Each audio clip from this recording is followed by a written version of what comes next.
Hey everyone, and welcome back to Upload to Download, and it's time to get into some more tech news stuffs that have happened over the past few weeks. Let's go straight in.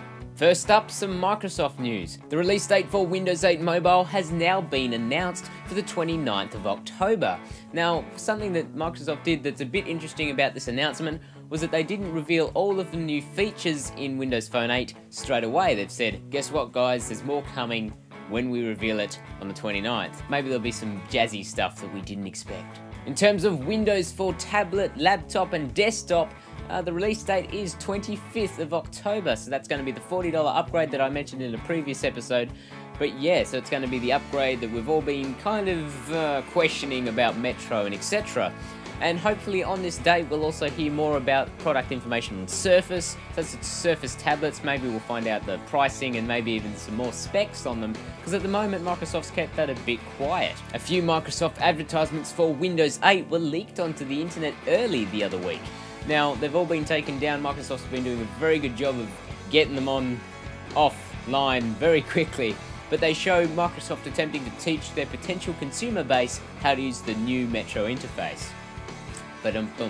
Finally, in Microsoft news, there have been rumours that Microsoft is developing a Surface phone.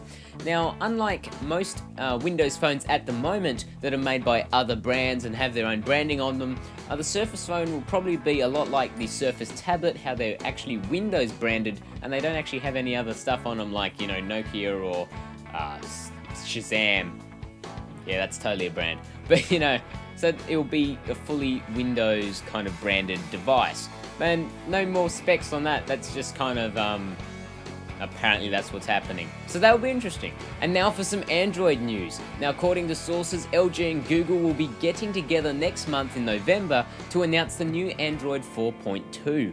Now, this is because, apparently, LG has been working on a Google LG Nexus 4. So this is a new phone. There's been a lot of hype and leaked images about this phone on the internet, and it's going to be pretty sweet. It's going to have a 1.5 GHz quad-core processor, 2 GB of RAM, 8 GB of storage, and a 4.5-inch 320 dpi 768/1184 resolution display. Now, this phone will be coming out apparently on the 29th of October, and then the announcement of Android 4.2, which this phone will be running, will actually come slightly later. That's as far as I know. I've probably got the facts wrong, but do comment below if you know anything else on that. And finally, in Android news, Google Play Marketplace, or Android Marketplace, passed its 25th billion app download. So they're catching up to... yeah, Apple, you're screwed. And now onto some Apple news. Now, as you would know, the iPhone 5 and the iPod Touches and the iPod Nanos and all that jazz was announced and released in the last couple of weeks, as well as iOS 6. Now, iOS 6 has been causing major problems and commotion and anger and hatred. My iOS 6 devices, which are, you know, an iPod Touch 4th gen, that's been completely destroyed. It's so laggy, the App Store crashes all the time. The Maps app, I haven't had any problems with that, but quite a few people have. It's a very messy sort of system. It seems like it's been rushed out, and yeah, I'll probably post a video at some point on some of the bugs that I've had with iOS already. That's iOS 6. So they've been having a lot of problems. And this actually led to Tim Cook writing an apology letter, which is up on apple.com. And this, you know, apologizes for the new iOS 6 maps and how the quality of them isn't up to par. And they say they're working as hard as they can on it, and they hope to bring the best quality product that they aim to give to their consumers as soon as possible. There are a few Apple rumors going around at the moment. One of them is a patent that Apple actually signed for, and that's wireless headphones. Haven't heard of them before. Now, these wireless headphones apparently are going to not only work wirelessly but also charge wirelessly. I don't know much about it because it's, you know, a patent and everyone makes their own speculations on it, but that's something to be slightly interested in. Another Apple rumor would be the iPad mini, which is or iPad Nano? I don't know. Why? Why Apple? Why would you bother? So they're making a new iPad that hopes to tackle on the, you know, Kindle Fire and the Google Nexus. I honestly don't feel the need for it. I think the big iPad is fine, and that's the major selling point of the iPad, is it's bigger. But yeah, anyhow, we'll have to see how that turns out. And finally, in Apple news, on the 5th of October, Apple paid tribute to Steve Jobs. This is a 1-year anniversary of his passing last year. It's been a year since he's passed away. I cannot believe that. Time is going way too quickly for me. It seemed like this year. But anyhow, so what happened is when you visited the Apple website, you were just shown a video, and it was just of Steve Jobs' greatest moments on stage and him talking, and it was very nice, very good gesture, but it's definitely a very inspiring tribute. And now onto some Samsung news. Now, the moment the iPhone 5 was announced, released, etc., Samsung said, hey guys, that LTE technology is ours, and they sued them. So there's a lawsuit going on now about Samsung and Apple. Apparently Apple is using LTE technology in the iPhone 5 that Samsung owns, and it's all the lawsuit jazz we've come to know and love in the new age of technology. But it's going to be quite interesting because at the moment Google, Apple and Samsung apparently doing a peace treaty agreement or something. That's currently in progress, so I don't know how that all works, but whatever. And next up, just the other day, Samsung announced the new Galaxy S3 Mini. Yaha. The Samsung Galaxy S3 Mini has all of the specs and performance of the full-sized Samsung, but it's a smaller screen. A 4-inch screen, to be precise.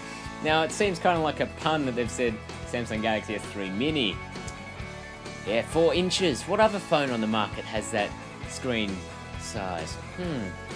Oh yes, the iPhone 5.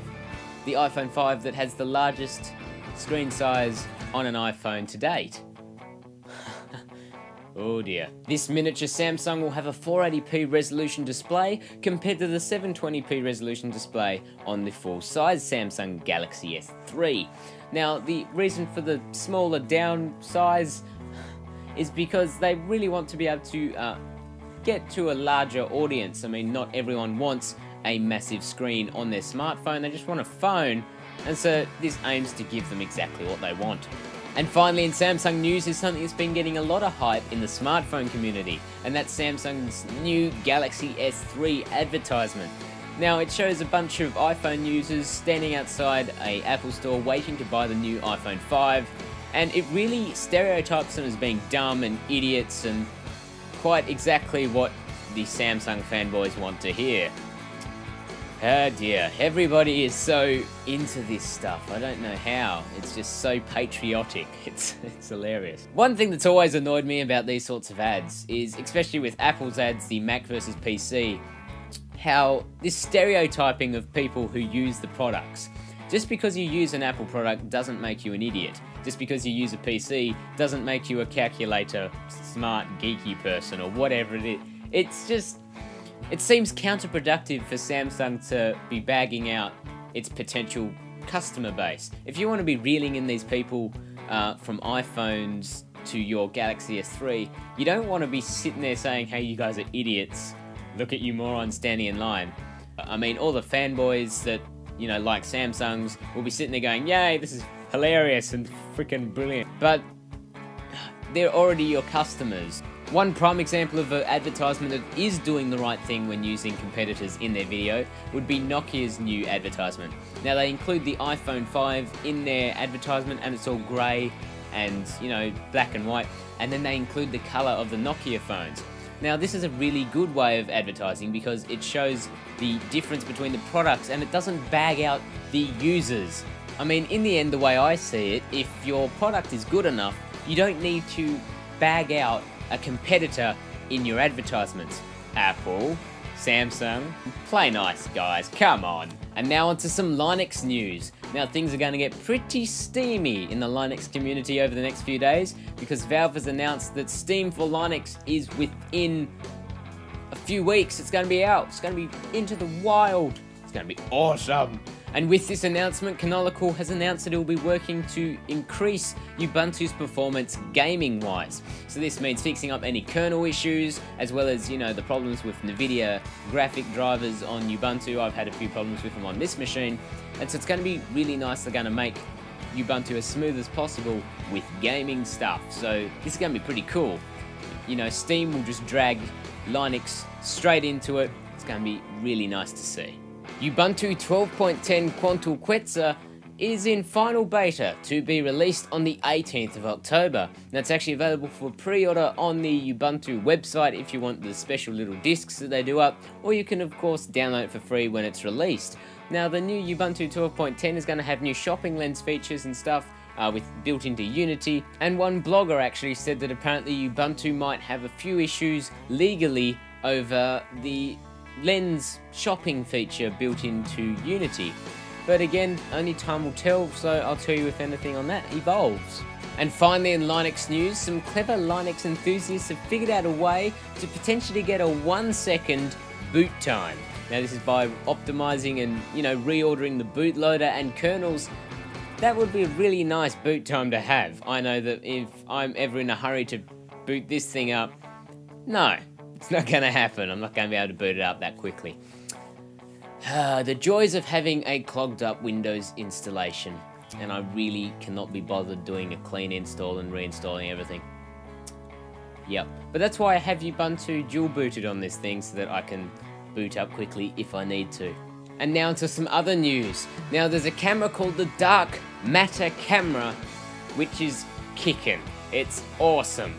Just imagine a 570 megapixel camera. This thing has 62 sensors, 4 lenses, and can take pictures of galaxies millions of light years away. Wow!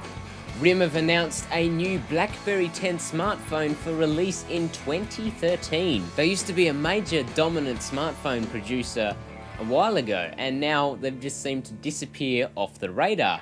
But yes, this new smartphone aims to fix that. Unlike most other smartphones made by manufacturers these days, it won't be running Android, it will be running BlackBerry's own operating system. PETA Animal Rights Group has decided to pick a fight with Pokemon. Yes, you heard me correctly. According to PETA, Pokemon is teaching animal cruelty to little kids. Oh dear. The campaign, which is launched online in the form of a flash game, shows you a weird perspective of Pokemon. You play as Pikachu, and you fight the trainers and people with protesting abilities and group hugs. And then when you've defeated one of the trainers or people or humans that have been keeping you in captivity, you then give them a lecture. Which always works, doesn't it? Yeah. And finally, in other news, Facebook has said in a new online advertisement on its YouTube channel that it is like a chair. Facebook, you are nothing like a chair. I think you need to pay more attention to hiring psychologists. So there we go, there's most of the things that have happened in the last few weeks in the world of tech. I can't cover them all, otherwise I'd be here all night. But yes, there we go. Do comment below on anything, any of the news stories that you heard in this video that you might be curious on, any facts I may have got wrong, your opinions. If you're a fanboy and you really didn't like my speech on Samsung and Apple, enjoy the comment section below. You can rage out all you want. So thanks so much for watching, hope you've enjoyed this video. I have some more interesting things in the description if you're interested, including a Lego Hylian shield, 40 old advertisements for technology, including, you know, advertisements for a 10 megabyte hard drive for like $5,000, which is cool. And then, yeah, so go check that out if you're interested. And yeah, I'll see you all next time.